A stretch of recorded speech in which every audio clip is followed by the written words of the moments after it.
so appreciate your support. I just love you, man, and I look forward to seeing you again. I'm not going to be a stranger. Welcome to the Shelley Winter Show, the home for the politically homeless. Listen to his show. Absolute 95.5.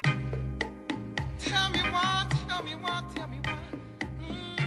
Why can't we live together? Shelley Winter Show, live, local, topical, and relevant, ladies and gentlemen. So I will be going away, going on vacation for the next couple days through the weekend.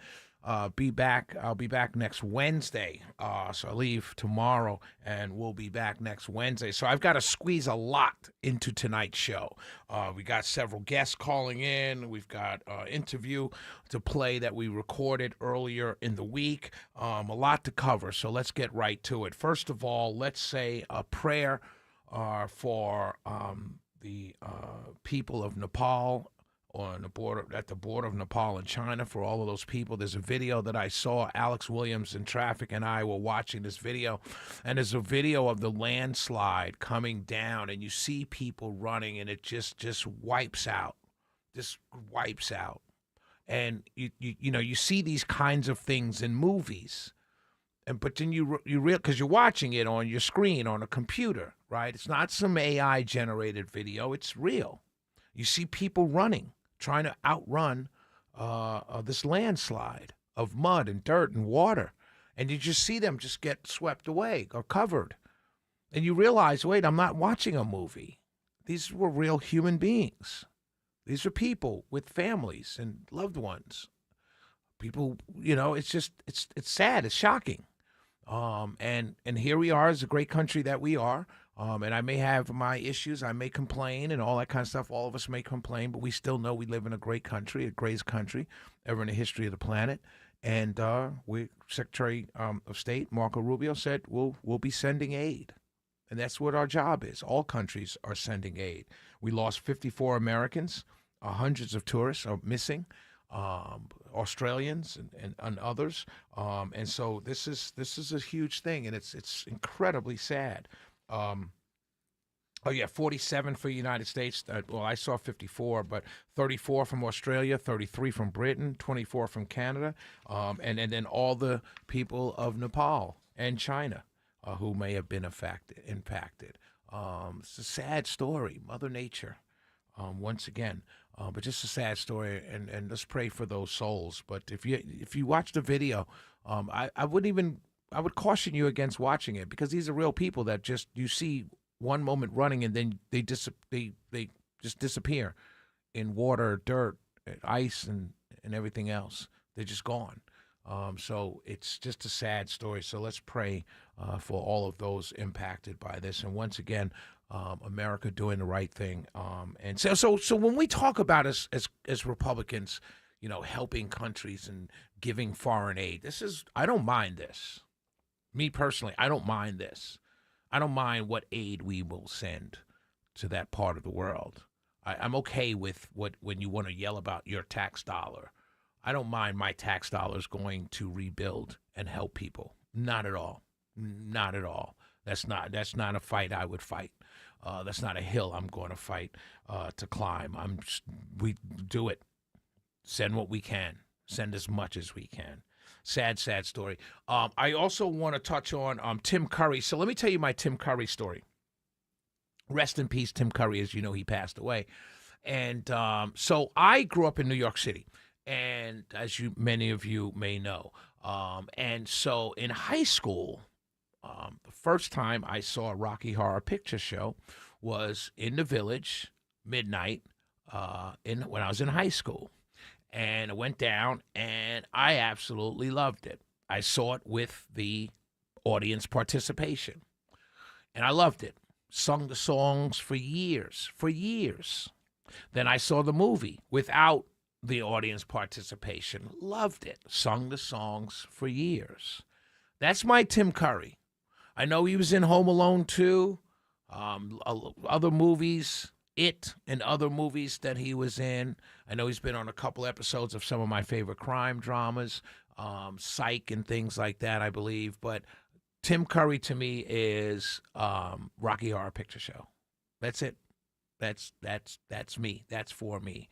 So rest in peace. We'll be playing his songs from Rocky Horror Picture Show, the ones he performed, we'll be playing that in our bumpers all night long. But rest in peace, Tim Curry. I want to end this segment with a story.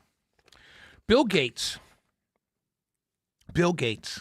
warns, this is the headline, Bill Gates warns AI doomsday scenario is coming with bioterror pandemics and huge job losses, but tech bosses are keeping quiet about it. This is why people are against data centers. You heard in our news, our great news department, reported by Michelle Wright, right? Michelle Wright, the best to ever do it. You just heard the reporting by Michelle that China right now is getting ready to have robot Olympics.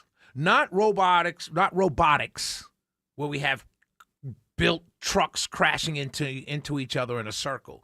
No, running races, playing football, dancing, all this kind of stuff. That's what they're doing right now. So anybody that comes to tell you that we need as many data centers as we can get because we need to keep up with China, no, they've passed us already.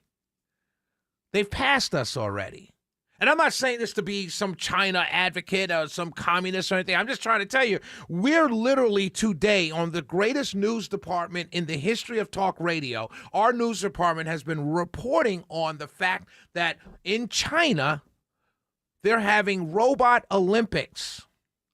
3,000 robots performing and doing different competitions.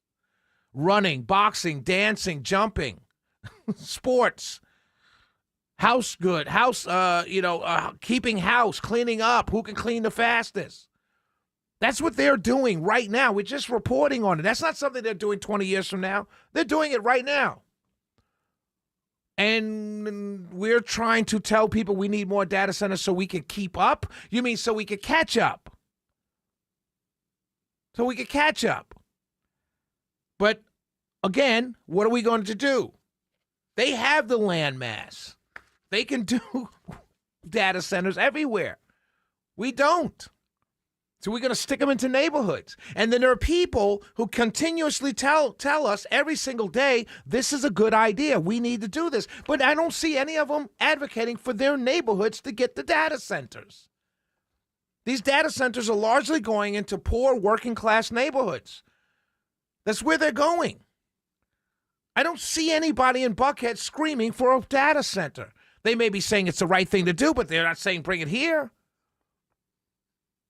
I'm just telling you what Bill Gates is saying.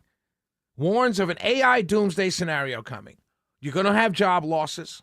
You're going to have, what do you need a lawyer for when you have AI? What do you need an accountant for when you have an AI? You still need construction workers, of course you do. But not everybody can do construction, and you won't need that many. They're going to be job losses. What are we going to do? We live in a country now where we don't even want to pay for health care. What happens when tens of thousands, millions of people are out of work because of AI? What happens when those people need to eat? You're going to tell them, we'll tell them, you should have trained for another industry. That's what we'll tell them. Because when Barack Obama said that 20 years ago, that was, the worst thing ever said in the history of the planet. Now we're telling people, who cares? Who cares what's coming? I'm not going to listen to Bill Gates. He's evil.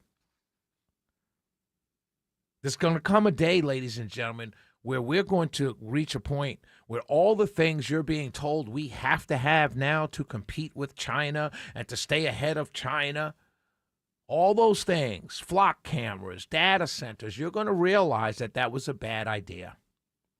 Do we need the data centers? Of course we do. But should there be smart growth with the rise of data centers? Of course.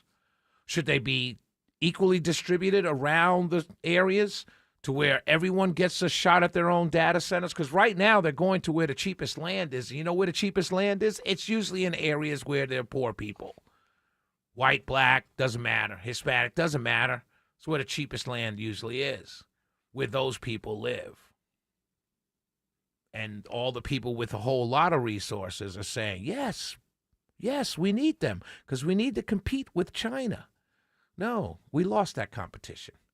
You know why I know we lost? Because they're getting ready to have a robot Olympics. We had an MMA fight to celebrate 250 years. these people are having a robot Olympics. The Shelley Winter Show, 404-872-0750, 1-800-WSB Talk. When we come back, I want to talk about Keisha Lance Bottoms, Rick Jackson, and small businesses. We'll be right back. Don't judge a book by its cover. I'm not much of a man by the light of day, but by night I'm one hell of a Lover. I'm just a sweet transvestite. From transsexual Transylvania. Rest in peace, my brother. Let me